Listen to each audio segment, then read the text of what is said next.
मित्रांनो, पराभव तात्पुरता असतो, पण हार मानणं कायमचं असतं। जिंकणारा तोच जो शेवटच्या श्वासापर्यंत प्रयत्न करणं कधीच थांबवत नाही।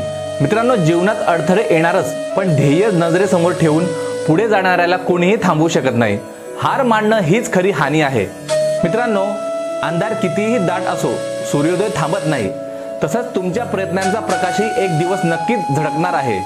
मित्रांनो, थकवा आला म्हणून थांबू नका, जिंकून दाखवा म्हणून पुढे चालत राहा, कारण हार मानणं म्हणजे स्वप्नांचा अंत। मित्रांनो, जग हसतं ते यशावर, पण खरं यश त्या डोळ्यातून येतं जे हार न मानता अश्रूंनी स्वप्न सिंचित करतात। मित्रांनो, हार मानणारे लोक नेहमी कारण शोधतात, पण न हार मानणारे लोक मार्ग शोधतात। निवड तुमच्या हातात आहे। मित्रांनो, जीवनातले वादळ तुमची वाट अडवण्यासाठी नसतात, तर तुमचं मनोबल किती मजबूत आहे हे दाखवण्यासाठी असतात। प्रत्येक पडणं ही अपयशी खूण नाही, ती उभं राहून अधिक ताकदीने लढण्याची संधी असते।